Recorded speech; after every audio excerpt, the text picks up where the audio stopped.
jolts you awake. What keeps you up? Pay your thoughts with me if you can. Hello and welcome to Live Lessons and Confessions. My name is Paola. If you're new here, hello. If you're a returning subscriber or returning viewer, hi, how are you doing? So I'm just going to do something a little bit different, but it's not that different from what I've been doing. This analysis is going to be based on Squid Game purely because I just saw it and I'm actually one of the few people who was satisfied with the ending. Well, okay, maybe not satisfied. It definitely gave Squid Game USA coming next. But, as far as the wrap up, I thought it was pretty pleasant. So I decided to do an analysis, not on the characters themselves, but more so on the actors. But why I believe some actors were casted for the roles they were casted at. So that is what this analysis is going to be. And again, whenever I do an analysis on a celebrity, it's not about the celebrity. Yes, it's about them, but it's mostly about us. It's for us to figure out more about who we are, because what we like is also in line in who we are. And sometimes we might not be able to put the dots together. So I hope this video might help you put the dots together. So the three actors that I will do this analysis on is going to be the three characters I'm going to do this analysis on. I'm just going to put their pictures and their name up because I don't want to mess up their names. One of my pet peeves is when other people mess up my name. So for respect purposes, we are going to start with this character, then this character, and of course this character. And I picked these three because one, they appear in all three Squid Games. I mean, well, one is the main character, so he has to appear in all three. They're all wonderful actors. They're basically like almost veterans in their industry, so the acting range is just phenomenal, as we can see in the series. But there's also a slight little air that each three of these men possess. And you may have picked up on it, you may not have picked up on it. So I just hope this video can give you clarity. And it is going to be mainly about Squid Games because, especially for the main character, I've only seen him in Squid Games and no other place. However, for the other two, I have seen some of their works here and there. And I feel like that air is why they tend to be casted for certain roles. If you're not familiar with my archetypal series, it is where I break down the 8 most common archetypes that tend to be around us everywhere else. It can be in terms of branding, it can be in terms of symbols, but it mostly appears in just people. While some people may have a propensity for some things, while others may value some things else. And I think these archetypes play a big part on why each individual tends to have the perspective that they have, or why each person tends to have the certain aura that they have. You can call it the X factor, you can call it the je ne sais quoi. I'm calling it archetypes. So we're going to jump in with this character, and this is the recruiter of Squid Game. So first, talking about okay, I feel like it's rules for me not to mention his name, so I'm gonna try my best, and if I do mess up, I apologize, because I can't say this person is just like he has a name, right? So first, talking about Gong Yu, the first time I was introduced to him as an actor was in Goblin, which is a K-drama where, it's very mythical, very mystery stuff. It's great. And that was the first time I was introduced to him. And the second time, my friend suggested I watch Train to Busan, okay, which is it's a classic at this point, right? And now in Squid Games. So for me, all three of those body of work are very different. One is about a soldier that travels through time. So there's some time traveling and some mystical stuff in there. The other one is about zombies. And then we have Squid Game, where he's the recruiter. So out of all three, he probably gets less screen time, but it is still effective. And I think in terms of Squid Game, he was actually casted as the recruiter. It might be due to time difference. Maybe he didn't have a lot of time commitment. I don't know. But I think his casting as the recruiter is because of one of his dominant archetypes. And before I go into what the archetypes are, one thing to know is in the archetypal series, people in the entertainment industry tend to have these two archetypes. And this is the charmer and the innocent. These are the archetype of transformation. You need to be able to transform as an actor, to be able to put yourself in that role, feel what the character is feeling at that moment in time, and be able to basically do your job correctly. And this is the predominant archetype for most people who tend to be in entertainment, but especially actors. So having that said, all three of these men have either one of these two archetypes because it's just a given. Because of the nature of that archetype and the nature of the industry, you need to be able to show different emotions, and that falls under the, domain of transformation. So one of his dominant archetype, because he's an actor and he's a phenomenal actor and he's able to do all these stuff, is either the charmer or the innocent. But that's not really what I'm going to be focusing on. I'm going to be focusing on the other archetype I think he has, and that is the archetype of the hermit. If you want to know more about that archetype, just click on the eye here. I've already done an in-depth video about that. The hermit is a very calming, peaceful, and even at times stoic archetype. The hermit is an archetype of acceptance and detachment. And that is the perfect archetype to have to recruit people. At first glance, it may not seem like it, but that calming demeanor and that peaceful demeanor, or that non-threatening demeanor, is exactly what you need in recruiting some people for something as dangerous as Squid Games. And I feel like he's a really spot-on embodiment of that hermetic archetype, because even in the other shows I mentioned where I saw him, he's done way more. These are just the stuff I've seen. Even in Goblin, he still gives that peaceful and calm demeanor. Even in Train to Busan, which is a zombie movie, he still gives that peaceful and calm demeanor, even though they're like running and freak. Like, traces he has the hermit archetype is very apparent. It's not the only factor, right? He is a wonderful actor. He not only looks the part, but he's also talented. I think that hermit archetype also plays a part into why he tends to be casted for certain stuff, or why he may even choose certain stuff. I think there was also another movie I've been meaning to watch that was recommended by a friend, which was based on a true story, where he basically exposed, this school where they were mistreating people. I don't know what it's called. I'm going to Google it. It's this one and put it right here. And still, it falls in line with the hermit archetype. That is the old wise man, the calm man, the peaceful man. And he even gives that air in his interviews. It's very calming. It's very peaceful. And going back to Squid Game, because this is about Squid Games, it makes sense why someone who has this archetype will be the recruiter. If you want to recruit people for something like as dangerous as this, you need someone who is going to show up as non-threatening or even accepting, which is basically what this archetype is about. And that's also why, well, maybe it's just for me or my bias, some of the scenes where Goyo acts crazy, it almost translates as off to me. Not because he's a terrible actor, that's not why, because he's fabulous, but because I'm almost not expecting that to happen, because he just gives such a peaceful and calm demeanor most of the time.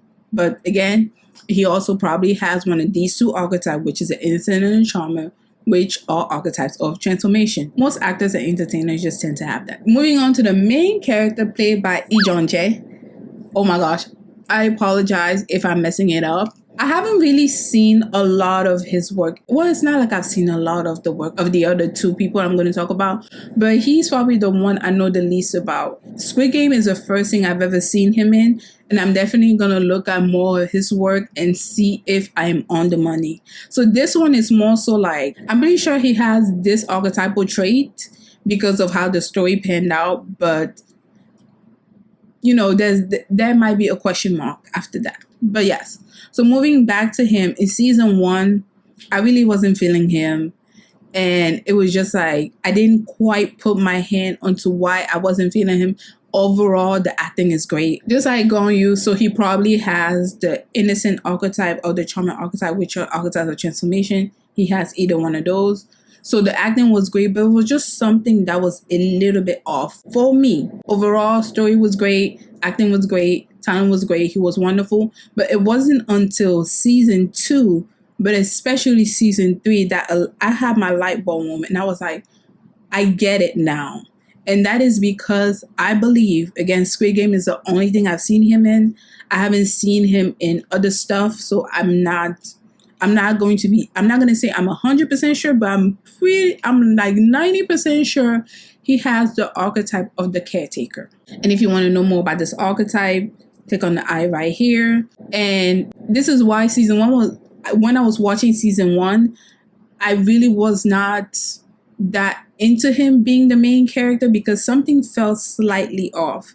And that was the whole deadbeat dad stuff, the whole irresponsible thing. I was just like, I mean, obviously there are people who are deadbeat fathers, and there are people who are irresponsible. But it wasn't until season 3 where he was literally protecting a baby, which the discourse about whether a baby should be sacrificed or not, it's just, some of y'all, I have no words for that. But it wasn't until he was literally protecting the baby that I was like, he has the archetype of the caretaker, which is why in season 1, although acting is phenomenal, I just feel like something was slightly off.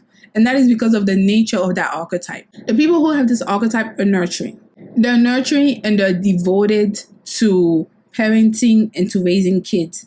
And sometimes they may not have children themselves, but they will appear as that teacher you had in your life that basically saw your skills for what they were and push you to follow your dreams. Which is why when I actually saw the fact that he was willing to protect someone else's child that he met like 0.2 seconds ago, that didn't come off as not in line with his archetype. Matter of fact, I was like, so this is why in season 1, I wasn't really into this character. Granted, those traits are not great, but that's because his archetype, or what I believe to be a dominant archetype he possesses, is actually a very nurturing and a very caretaking archetype.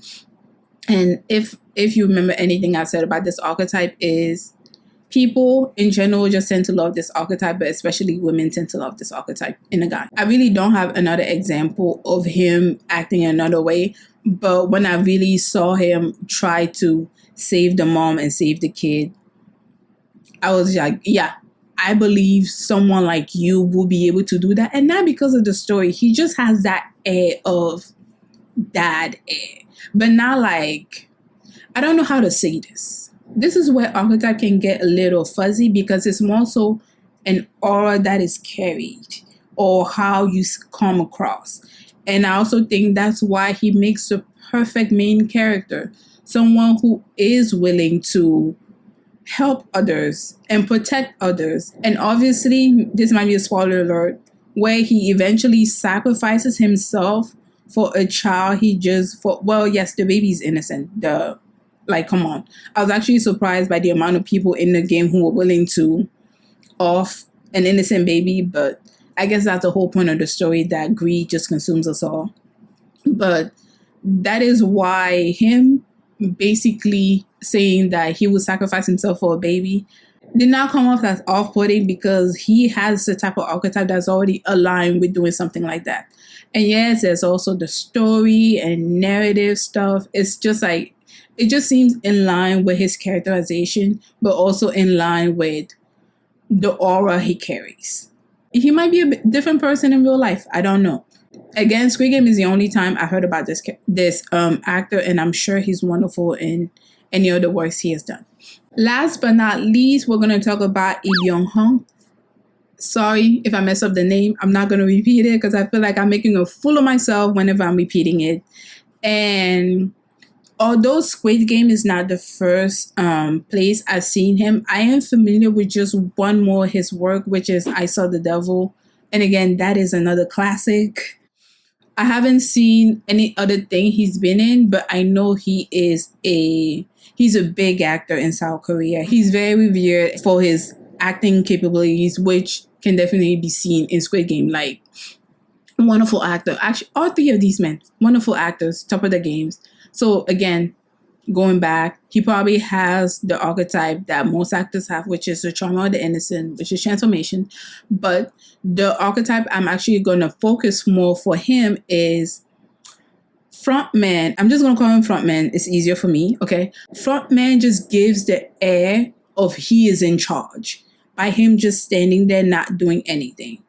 And this is the stereotypical king archetype, which is the archetype of the leader, the CEO, all those stuff. If you want to know more about it, click on the eye somewhere right here. And that is basically the air around him as an actor. And yes, I may not have seen him in other stuff, but even in the movie I Saw the Devil, he still gave off that air of he is in charge. Granted, he had to because of the circumstances in that movie. I'm not going to spoil it for you. But whenever he's on screen, even when he's manipulating the main character, I mean, although we already know he's front man, even without knowing that, you will feel like this person, there is something about them. I feel like there's more that meets the eye. And that is because of the archetype of the king and the queen. They basically cannot hide themselves, no matter how much they try. And they try not to hide themselves most of the time. But it's just an air of, I am in charge, I am in control, and I know exactly what's going on. So like I was saying, he just gives us that air that he's in charge and he's in control and he's the one actually giving the orders. Even though the VIPs are technically the ones feeding into it, but he's the one who's like the mastermind and he just gives us that air. And another archetype he has that I believe he has is also the knight archetype. And the knight is a soldier. Just click on the knight. I feel like the knight archetype he has is a little bit less than the king archetype he has, which is why I can confidently say he has king archetype, is because although he gives he's in control, he's in charge, he doesn't straight up give up intimidating, which is what the knight archetype tends to give. I think a good depiction of knight archetype in Squid Game are basically the mercenaries. They look like they're out for blood, okay? And frontman is obviously doing way worse than these guys did in the TV show. However, because he has that king archetype, it's more so I am in charge, I'm in control, I am the mastermind, but not I am the foot soldier, which is why, again, I say casting was perfect. So that is it for this video. Please let me know what you thought in the comment section below. Please let me know what you think about my archetypal analysis. Was I off with my analysis? Was it close? What do you think? Did you have the same vibe as me or did you not? I would love to hear all about that. And if you want me to do an analysis about the other characters in Squid Games, please feel free to let me know. Or if you want me to do an analysis about a celebrity or someone in the public eye, then please let me know. This is not just based on the celebrities, but it might also be why you gravitate to certain people. It might be because you have a similar archetype as they do, and it might help you figure more about yourself. I always try to weave the whole thing back. I don't want to seem as though I'm just talking about these people because they're in the public eye. It's already difficult enough to be in the public eye and then, you know, have people talk about you. So I get that. So that is why I really try to make these archetypal series not about the celebrities themselves, but mostly about the viewer. And hopefully you can discover some things about you while you discover something about them. All right, so that is it for this video. Please let me know what you thought in the comment section below, and I'll see you next week. Bye.